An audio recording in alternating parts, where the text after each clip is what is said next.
Hi hello people, welcome back to our channel. మన ఛానల్ని ఇంకా ఎవరైనా కొత్తగా చూస్తున్న వాళ్ళైతే ఖచ్చితంగా చిన్న సబ్స్క్రైబ్ చేసుకొని చూడండి. ఈరోజు టాపిక్లోకి వెళ్ళిపోదాం. ఇంకా శక్తి ఫోన్ లిఫ్ట్ చేసి, ఏంటి ఇప్పుడు ఫోన్ చేశావు అని అడిగింది చాలా చిన్న గొంతుతో. న్యూస్ ఏంటి, ఏం జరుగుతుంది అసలు అని అడిగింది ప్రియ. నేను ఇప్పుడే చెప్పలేనే, ఇదంతా చాలా పెద్ద కథ, అందరూ చాలా టెన్షన్గా ఉన్నారు, నేను తర్వాత చేస్తాను అని అంది శక్తి చాలా చిన్నగా.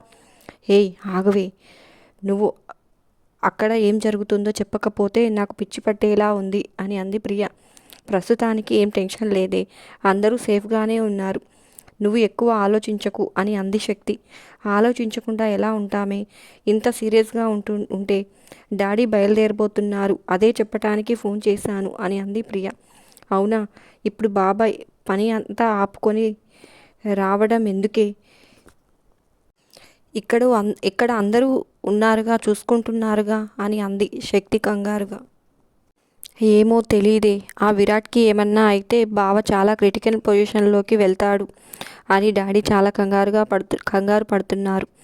అసలు ఆ దొంగ మొహం దానికి వాడితో పనేంటి, బావ కాబట్టి వాడిని కొట్టాడు, అదే నేనైతే ముందు దీన్ని వంగదీసి గుద్దేదాన్ని అని అంది ప్రియ కోపంగా. ఇక్కడ అమ్మమ్మ కూడా గోడకేసి గుద్దింది లేవే, నువ్వేం ఫీల్ అవ్వకు అని అంది శక్తి. అవునా అంది. అమ్మమ్మ అంటే అమ్మమ్మ మజాకా అని అంది ప్రియ. సరేనే, నేను రాత్రికి కాల్ చేస్తాను, ఓకేనా అని అంది శక్తి. సరే, నేను జాగ్రత్తగా ఉండండి, బావ లేకుండా ఒంటరిగా ఎక్కడికి వెళ్ళకు అని అంది ప్రియ. సరేనే అని అంది శక్తి. ప్రియ ఫోన్ కట్ చేసి వరుణ్ వైపు చూసింది. సుహాన ఎవరిని చేసుకుంటే అన్నయ్యకి ఎందుకు, అందరి కోసం ఆలోచించి తను ప్రమాదాలు కొని తెచ్చుకుంటున్నాడు. మమ్మీ గురించి, వదిన గురించి, నాని గురించి అస్సలు ఆలోచించకుండా మాకేదైనా ఆటలో చిన్న దెబ్బ తగిలితేనే మా మమ్మీ గంట ఏడిచేది, అలాంటిది చూడు ఎన్ని దెబ్బలు తగిలించుకున్నాడు అంటూ షట్లేని అన్న బాడీని చూసి, ఎర్రగా కమిలిపోయిన దెబ్బలు చూసి చాలా బాధపడ్డాడు. ప్రియ వరుణ్ భుజం మీద చేయి వేసి నెమురుతూ, నువ్వు బాధపడకు బావ, అందరూ తనంత స్వార్థంగా ఆలోచించలేరు కదా, లోపల ఎన్ని ఉన్నా, కొట్టుకుంటున్నా తిట్టుకుంటున్నా అది కూడా మన కుటుంబమేగా బావా అని అంది బాధగా. ప్రేమ అనేది రెండు వైపులా ఉండాలి, ఎప్పుడూ మనమే ప్రేమగా ఉండాలి అంటే చాలా కష్టం. అలాంటి సెల్ఫిష్ కోసం అన్నయ్య ఇంత చేయాల్సిన అవసరం లేదు, ఇప్పుడు చూడు ఎంత పెద్ద ఇష్యూ అయిందో అని అన్నాడు వరుణ్. అమ్మమ్మ మామయ్యలు చూసుకుంటారులే బావా, నువ్వు పెద్ద బావ గురించి టెన్షన్ పడకు అని అంది ప్రియ వరుణ్కి సర్ది చెప్తూ. నిజంగా నాకు మా అన్నయ్య గురించి చాలా టెన్షన్గా ఉంది ప్రియ, నాకు కూడా ఇంటికి వెళ్ళిపోవాలనిపిస్తుంది అని అన్నాడు వరుణ్. బావా, నువ్వు అనవసరంగా టెన్షన్ పడుతున్నావు, అక్కడ ఉంది శివ, చూసావుగా ఎలా శివతాండవం చేస్తున్నాడో, అందరూ బెరడు ఎలా తీశాడో, తనని తను రక్షించుకోవడం బావకి బాగా తెలుసు, యూ డోంట్ వరీ అని అంది ప్రియ. స్క్రీన్ మీద శివాని చూస్తూ, శత్రువు ఎప్పుడు డైరెక్ట్గా ఇలానే వార్ చేయడే, దొంగ దెబ్బ తీయడానికి కూడా చూస్తాడు, అసలే ఆ మినిస్టర్ వదినని ఏదో ఒకటి చేయాలి అని ఎలక్షన్స్ ఉన్నాయి కాబట్టి ఊరుకున్నాడు, ఇప్పుడు అన్నయ్య వాడి పుండు మీద కారం రాసినట్లు పెద్ద కొడుకుని చితక్కొట్టాడు, ఇప్పుడు అతనికి పిచ్చి పిక్స్కి వెళ్ళుంటుంది, ఇంత జరిగాక ఏదో ఒకటి చేయకుండా సైలెంట్గా ఉండడు అని అన్నాడు వరుణ్. వాడేదో చేస్తాడని మనం భయపడే లోపే వాడి విజయం ఉంది బావా, సో డోంట్ థింక్ నెగిటివ్, నేనైతే ఫుల్ కాన్ఫిడెన్స్తో ఉన్నాను, అమ్మమ్మ వాళ్ళు వదిలిపెట్టరు అని అంది ప్రియ ధీమాగా. ప్రియాని అలా చూసి వరుణ్ చిన్నగా నవ్వి, ఏంటి నువ్వు రాను రాను మా నాని ఫ్యాన్వి అయిపోతున్నావు అని అన్నాడు. హా బావా, శక్తి వచ్చిన దగ్గర నుంచి అమ్మమ్మని కొత్త యాంగిల్లో చూడడం స్టార్ట్ చేశాను, ఈ యాంగిల్లో అమ్మమ్మ చాలా అందంగా, పవర్ఫుల్గా, దర్జాగా కనిపిస్తుంది, ఈ అమ్మమ్మ నాకు చాలా నచ్చేసింది బావా అని అంటూ వరుణ్ రెండు బుగ్గలు లాగేసింది ప్రియ. హహహా, ఏంటో నీ పిచ్చి, నీకు ఏదొచ్చినా పట్టుకోలేము అని అన్నాడు వరుణ్ నవ్వుతూ. అప్పటి వరకు న్యూస్ చూసి మూడీగా ఉన్న వరుణ్ నవ్వడం చూసి, అమ్మయ్య, నా పిచ్చి చూసి నువ్వు నవ్వుతున్నావు, నాకు అంతే చాలు అని అనుకుంది ప్రియ మనసులో. సునంద, ఇవన్నీ జరుగుతూనే ఉంటాయి కానీ నువ్వు వెళ్ళి వంట పని చూడు అని అంది శకుంతల కోడలి వైపు చూసి. అలాగే అత్తయ్య అని అంది సునంద. గుర్తుందిగా, దీని మీద ఒక కన్ను వేసి ఉంచు అని అంది శకుంతల గిరిజ వైపు చూసి. మీరు చెప్పాక నేను మర్చిపోవడం ఉంటుందా అత్తయ్య? నేను చూసుకుంటాను, మీరు నిశ్చింతంగా ఉండండి అని అంటూ తను కూడా సునంద వెనకే వంటగదిలోకి వెళ్ళిపోయింది. నాకు తెలియకుండా ఇంట్లో నుంచి కాలు బయట పెడితే ఈసారి కారణాలు అడగను, ఇద్దరిని ఇంట్లో నుంచి గెంటేస్తాను. అందుకు సిద్ధపడితే కాలు బయట పెట్టండి అని అంది శకుంతల ఇద్దరి వైపు మార్చి మార్చి చూస్తూ. రేవతి శకుంతల ఏం చెప్పినా భయంతో తల గిరాగిరా తిప్పేస్తుంది. కానీ సుహాన మాత్రం గుడ్లు మిటకరించి చూస్తూ కూర్చుంది. సుహాన కూర్చున్న తీరుతో శకుంతల తన మెదడిని అంచనా వేయడం మొదలుపెట్టింది. నీకింక నేను చెప్పేది అర్థమైనట్లు లేదు. ఇక్కడ నీకు లభించే గౌరవం మర్యాద అంతా నా భర్త వల్లే. ఒకసారి నేను మిమ్మల్ని నా కుటుంబం నుంచి తీసివేశానంటే పాలు తాగే పిల్లాడు కూడా మిమ్మల్ని లెక్క చేయడు. కాస్త అది గుర్తుపెట్టుకోండి అని అంది గంభీరంగా. ఆ మాటలు విని సుహాన తల పక్కకు తిప్పుకుంది. రాధా, వంశీని ఏం కావాలో చూడు. అల్లుడు గారు, మీరు కూడా వెళ్ళి విశ్రాంతి తీసుకోండి. కొంచెం సేపు టీవీ ఆఫ్ చేయకన్నా, నువ్వు కూడా వెళ్ళి ఏదైనా తిను. పొద్దున్నుంచి తిండి తిప్పలు లేవుగా అని అంది శకుంతల. శివ టీవీ ఆఫ్ చేశాడు. వంశీ లేచి గదిలోకి వెళ్ళాడు. ప్రభాకర్, రామకృష్ణ, మురళి అక్కడే కూర్చొని జరిగిన విషయాలన్నీ మాట్లాడుకుంటున్నారు. పద్మ కూడా వంటగదిలో అక్కకి సహాయం చేస్తుంది. చూసావక్క, ఇంత జరిగినా అది ఎలా మాట్లాడుతుందో. బావగారు చూడు, ఇలాంటి దాన్ని కోడలిగా చేసుకుంటానంట అంటున్నారు. దేవుడి దయ వల్ల అత్తయ్య వద్దు అంది కాబట్టి సరిపోయింది. కానీ లేదంటే నిజంగా నువ్వు నేను గట్టిగా బలయ్యే వాళ్ళం అని అంది గిరిజ సునందతో.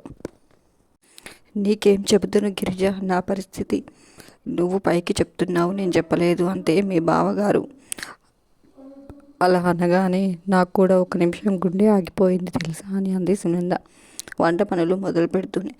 శివ రూమ్లోకి వెళ్ళి బెడ్ మీద అడ్డంగా పడి, అప్పుడు కోపంలో తెలియలేదు కానీ ఒళ్ళంతా పులిసిపోయింది. బాబోయ్, ఈ మాట గట్టిగా పైకి కూడా చెప్పలేను. చెప్తే 4 తిట్లు తిట్టించుకోవటం తప్ప నో యూజ్ అని అనుకుంటూ ఫోన్ స్విచ్ ఆఫ్ చేసి ఛార్జింగ్ పెట్టాడు. వసుంధర మెసేజ్లు చూసి పాపం వసు అత్త చాలా టెన్షన్ పడినట్లు ఉంది అని అనుకుంటున్నాడు మెసేజ్లు చూసి. శివ అని బయట నుంచి రామకృష్ణ పిలవడంతో బయటకు వెళ్ళాడు. ఎదురుగా మామయ్య గారు దేవేందర్ కూర్చొని ఉన్నాడు.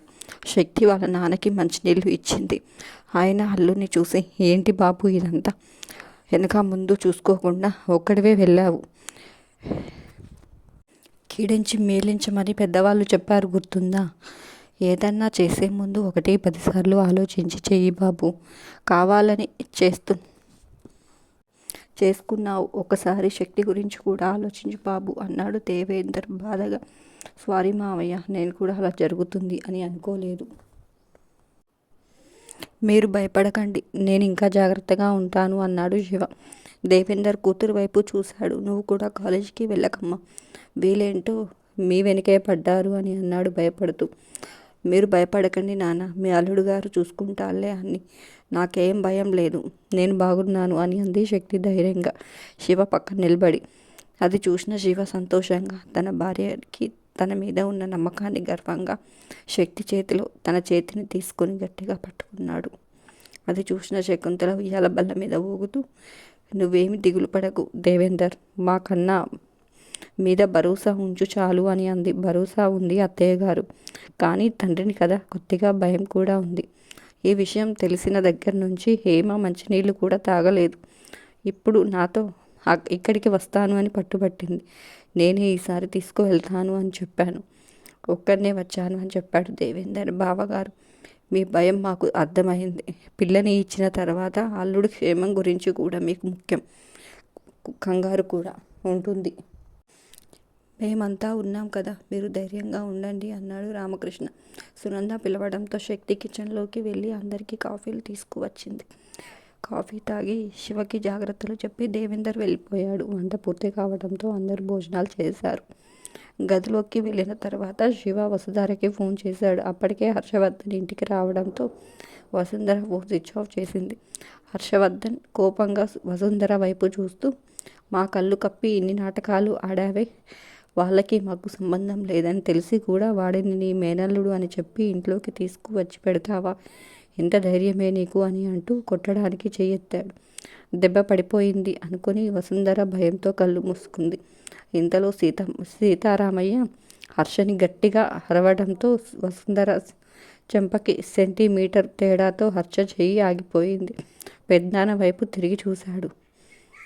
దెబ్బ పడకపోయేసరికి కళ్ళు తెరిచి చూసి అక్కడే ఉన్న హర్ష చేతిని చూసి ఉలిక్కిపడి ఎందుకైనా మంచిది అన్నట్లుగా ఒక అడుగు వెనక్కి వేసి నిలబడింది వసుధార.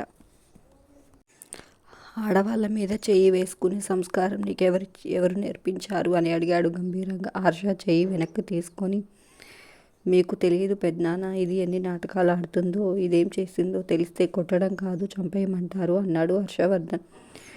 నాకన్నీ తెలుసు. అది వసుంధర ఒక్కదాని వల్ల జరగలేదు. తను సొంతంగా ఇదంతా చేయలేదు. తులసి జానకి చెబితేనే చేసింది. నువ్వు తనని ఒక్కదాన్ని శిక్షించకు అని అన్నాడు సీతారామయ్య. పెద్దనాన్న మాటలు విన్న తర్వాత అమ్మ వైపు పెద్దమ్మ వైపు చూశాడు హర్షవర్ధన్. వాళ్ళిద్దరు కూడా మౌనంగా నిలబడి ఉన్నారు. సీతారామయ్య గొంతు సవరించుకొని మీ అందరికీ వాళ్ళు కావాలని అనిపిస్తే నా కోసం ఆలోచించి ఇలా అబద్ధాలు ఆడి కలుసుకోవాల్సిన అవసరం లేదు. మామూలుగానే పిలుచుకోండి. నాకేం అభ్యంతరం లేదు. నా కోసం మీరందరూ మీ వాళ్ళను కలుసుకోకుండా మాట్లాడుకోకుండా ఉండడం ఎందుకు అని అన్నాడు. అన్నయ్య శివ అక్క మనవడని మాకు ఈ రోజు వరకు తెలియదు. న్యూస్లో అక్క గురించి పిల్లల గురించి వాడు చెత్తగా వాగుతుంటే భరించలేక అలా మాట్లాడాను. కానీ వాళ్ళతో కలిసిపోయి మిమ్మల్ని బాధ పెట్టాలని కాదు అన్నయ్య అన్నాడు రామ్మోహన్ రావు బాధగా. ఇదేమీ నేను కోపంతో అనడం లేదు. బాగా ఆలోచించుకొని అంటున్నాను. మీ వదిన కూడా వాళ్ళంటే ఏ కోపం లేదు. పైగా శివాని రానివ్వకపోతే తను చాలా బాధపడుతుందంట. అలాంటప్పుడు మీరు మాత్రం ఎందుకు వాళ్ళకి దూరంగా ఉండడం అని అన్నాడు సీతారామయ్య. తులసమ్మ తను చెప్పిన మాట మీద అలాగే ఉంది. మీరు బాధపడినా సరే నా నిర్ణయం అదేనండి. శివ కావాలని ఇంటికి వస్తే నేను సంతోషంగా లోపలికి పిలుస్తాను అని అంది. తులసమ్మను చూసుకొని జానకమ్మ కూడా ధైర్యం తెచ్చుకొని నేను కూడా అంతేనండి అని అంది రామ్మోహన్ రావు వైపు చూసి. జానకి అని అన్నాడు రామ్మోహన్ రావు కోపంగా. మీరు కోపంగా అరిచినా సరే నా మనసులో ఉన్న మాట అంతేనండి. ఎందుకంటే ఈ పంతాలు పట్టింపులు జరిగిపోయినది ఏది మనం మార్చలేము. మన తలరాతలో రజనీ లేకపోబట్టి ఆ రోజు అలా జరిగింది చాలా తప్పు. దానివల్ల మనం రజనీని పోగొట్టుకున్నాం. మన గుండెలకు తగిన ఆ గాయానికి మందు వేయాలని చూసాము. దానివల్ల ఏం జరిగింది? మన రజనీ తిరిగి వచ్చిందా? లేదు కదా. మిమ్మల్ని తల్లిలాగా చూసుకునే వదిన కూడా దూరం అయ్యింది. మీకు గుర్తుందో లేదో కానీ మన పెళ్ళి అయినా నేను కొత్తగా ఇంట్లోకి వచ్చిన రోజు వదిన గురించి ఏం చెప్పారు? తను మా అక్క కాదు అమ్మ అని అంటూ ఆ రోజు భర్త అన్న మాటల్ని గుర్తు చేస్తూ కన్నీళ్లు పెట్టుకుంటూనే, నిజంగా తను మీ అమ్మ అని మీరు అనుకుంటే రామకృష్ణ చేసిన తప్పుకి తనకి శిక్ష వేస్తారా? కొడుకుని కోడల్ని తెచ్చుకొని ఇంట్లో పెట్టుకుంది అని అంటున్నారు. తను మాత్రం ఏం చేస్తుందండి? కొడుకు తప్పు చేశాడు అని చంపేయలేదు కదా. ఎందుకంటే తను కన్న తల్లి కాబట్టి. మేనకోడలు చనిపోయిందన్న దుఃఖం తనకి లేదా? అదేం పట్టించుకోకుండా ఆ రోజు రజనీని చూడడానికి వచ్చిన తనని మీరు ఎన్నెన్ని మాటలు అన్నారో తను మర్చిపోయినా మాకు గుర్తే ఉన్నాయండి. అప్పుడు బాధలోనూ కోపంలోనూ ఉన్నారులే అని తగ్గాక మీరే వెళ్ళి వదిన క్షమాపణ అడిగి ఇంటికి తీసుకువస్తారని ఎదురు చూశాము. కానీ మీరు అలా చేయలేదు. రజనీ చనిపోయింది అని మనం బ్రతకడం మానేయలేదు కదా. తను చనిపోయిన తర్వాత మన ఇంట్లో 3 పెళ్ళిళ్ళు చేశాం. అప్పుడు కూడా మీ అక్క లాంటి అమ్మని పిలుస్తారేమోనని నేను చివరి నిమిషం వరకు ఎదురు చూశాను. కానీ నా ఆశ అడే ఆశలే అయ్యింది. మేనత్త లేకుండానే మా పిల్లల పెళ్ళిళ్ళు అయిపోయాయి. మీరు వదిన నిజంగానే అమ్మలాగా భావిస్తే ఏ తల్లి కోరుకుంటుందండి తన చేతులతో పెంచి పెద్ద చేసిన తమ్ముడి కూతురు చావుని? మీరు జరిగిందంతా వదిన మీదకు నెట్టేసి మన బాధకు తనని కారణంగా చూడడం అలవాటు చేసుకున్నారు అని గట్టిగా ఏడుస్తూనే అరుస్తూ మీరు చాలా తేలిగ్గా వదినను మర్చిపోయారని నాకు అర్థమై మౌనంగా ఊరుకున్నాము. కానీ ఇన్ని రోజులకు వాడు నా గడప ముందుకు వచ్చి నవ్వుతూ అమ్మమ్మ నేనెవరో గుర్తుపట్టావా అని అడిగి నీ ఆడపడుచు మనవన్ని అని ప్రేమగా దగ్గరకు వస్తే తోసేయడానికి నాకు చేతులు రాలేదు. అందుకే వసుధారతో తన అన్న కొడుకు అని చెప్పమని నేనే అబద్ధం ఆడించాను. దానికి ఏమన్నా అనాలి అని అంటే నన్ను అనండి, నా కోడల్ని ఏమన్నా అంటే నేను ఊరుకోను. అయినా దూరంగా ఉంటే బంధాలు తెగిపోతాయని ఎవరు చెప్పారండి? అవి రక్త సంబంధాలు. పైన దేవుడు నిర్ణయించేశాడు మీ తోబుట్టున వాళ్ళను అని. మీరు ఎంత దూరంగా ఉన్నా, వాళ్ళ మీద ఎంత కోపంగా ఉన్నా, బయట వాళ్ళు తనకి ఆపద తలపెట్టారని చూస్తే మీరు చూస్తూ ఊరుకోరని ఇందాక ఆవేశంలో మీరు మాట్లాడిన మాటలు బట్టి నాకు అర్థమైంది. నాకు ఈ సంతోషం చాలు. చూశారుగా, ఇంతకుముందు వదిన గురించి ఆ మినిస్టర్ నోటికి వచ్చినట్లు ఎలా మాట్లాడుతున్నాడో. తోడబుట్టిన దాన్ని అలా ఒంటరిగా యుద్ధం చేయమని వదిలేస్తారు, మేమున్నామని చెయ్యి అందిస్తారు. ఇంక మీ ఇష్టం. కానీ ఒకటి మాత్రం చెప్పగలను, అక్కడ మా వదిన ఒంటరిగా లేదు. తన పక్కన శివ ఉన్నాడు. మా వదిన 1000 వేణువులతో సమానం. తన పక్కన శివ, ఆ శివ పక్కన శక్తి ఉన్నారు. అడ్డదిడ్డంగా పెరుగుతున్న ఆ మంత్రిని ఎక్కడ నరికి లైన్లో తీసుకురావాలో వాళ్ళకి బాగా తెలుసు. ఎందుకంటే తను మా శకుంతల, మా ఆడపడుచు కాబట్టి అని అంది జానకి ధీమాగా. అంతేనండి, ఈ రోజుకి ఈ వీడియో. కొంచెం నా గొంతు అనేది బాగాలేదు, అందుకే కొంచెం నార్మల్గా వాయిస్ ఉండొచ్చు. దయచేసి దీన్ని అర్థం చేసుకుంటారని చెప్పేసి మనస్ఫూర్తిగా కోరుకుంటున్నాను.